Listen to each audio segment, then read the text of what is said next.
नमस्कार दोस्तों, आज हम बात करेंगे भारत की प्रमुख नदियों में से एक कावेरी नदी के बारे में। यह नदी न केवल दक्षिण भारत की जीवनदायिनी नदी मानी जाती है, बल्कि इसकी सांस्कृतिक, धार्मिक और आर्थिक और पारिस्थितिकी महत्व भी अतुलनीय है।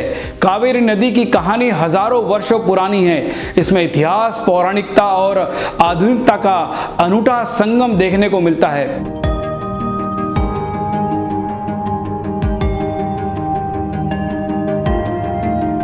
कावेरी नदी का उद्गम स्थल भारत के कर्नाटक राज्य के ब्रह्मगिरी पर्वत श्रेणी में तुंगभद्रा और कावेरी के बीच स्थित तुंगभद्रा के पास लगभग 1330 मीटर की ऊंचाई पर स्थित ब्रह्मगिरी पर्वत की पहाड़ियों में होता है। कावेरी नदी का स्रोत गंगा मठ नामक स्थान माना जाता है, जो कोडगु जिले के पास है। यह नदी लगभग 760 किलोमीटर लंबी और कर्नाटक, तमिलनाडु और केरल के कई हिस्सों से गुजरती है। कावेरी का उद्गम स्थल पश्चिम घाट की पहाड़ियों से होता है और यह पूर्व की ओर बहती हुई बंगाल की खाड़ी में जाकर मिलती है। कावेरी नदी कर्नाटक राज्य में कई जिलों से होकर बहती है, जैसे मैसूर, मंड्या जिले के आसपास। इसके बाद ये तमिलनाडु राज्य में प्रवेश करती है और तंजावुर जैसे ऐतिहासिक जिलों से गुजरती है।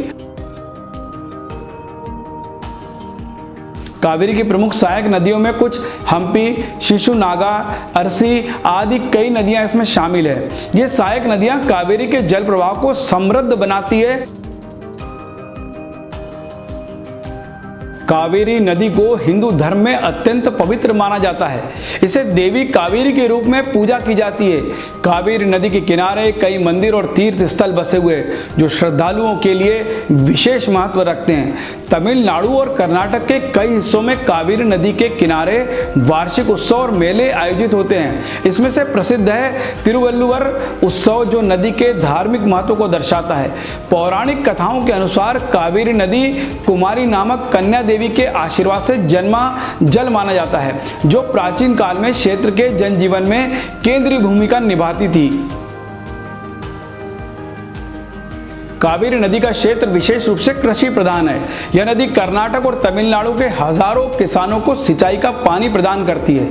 चावल, गन्ना, कपास, चाय और कॉफी जैसी कई फसलों की पैदावार कावेरी नदी के जल पर निर्भर करती है।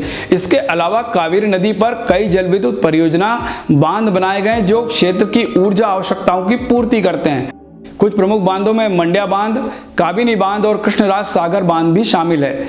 कावेरी नदी पर बसी कई नगरियां जैसे मैसूर, तिरुचिरापल्ली और मदुरै को आर्थिक विकास भी इस नदी के अस्तित्व पर निर्भर करता है।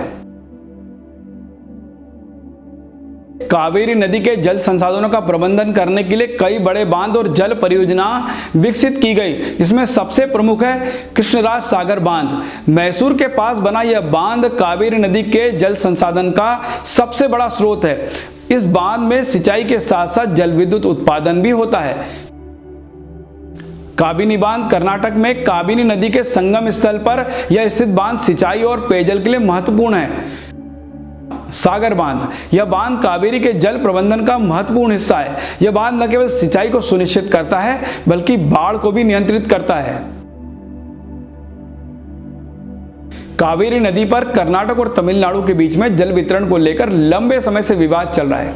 इस विवाद ने दोनों राज्यों के बीच में कई बार तनाव पैदा किया। जल वितरण विवाद के पीछे मुख्य कारण है सीमित जल संसाधन और बढ़ती आबादी की सिंचाई और पीने के पानी की मांग। अदालतों और मध्यस्थ समितियों ने कई बार इस मुद्दे को सुलझाने के लिए प्रयास किए, लेकिन विवाद आज भी पूरी तरह समाप्त नहीं हुआ है। आज कावेरी नदी को कई चुनौतियों का सामना करना पड़ रहा है। नदियों में प्रदूषण, जल प्रदूषण, औद्योगिक कचरा और प्लास्टिक कचरा नदी की गुणवत्ता को प्रभावित कर रहे हैं। कावेरी नदी किनारे कई पर्यटन स्थल है। इसमें प्रमुख है ब्रह्मगिरी पर्वत, कावेरी का उद्गम स्थल, जो प्रकृति प्रेमियों के लिए आकर्षण का केंद्र है। ब्रह्मपुत्र नदी संगम, यहाँ कावेरी और अन्य नदियों का संगम होता है।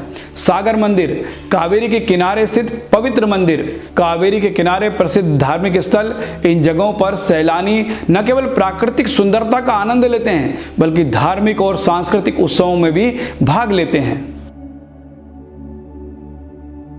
कावेरी नदी को कई कविताओं, गीतों और लोक कथाओं में स्थान मिला है। तमिल साहित्य में कावेरी नदी का वर्णन गौरवपूर्ण है। अनेक कवियों ने इसे जीवन, प्रेम और समृद्धि का प्रतीक माना। कावेरी नदी की महिमा पर लिखे गए भजन और धार्मिक गीत आज भी मंदिरों और त्योहारों में गाए जाते हैं। स्थानीय लोक कथाओं में कावेरी नदी को देवी के रूप में पूजित किया गया है।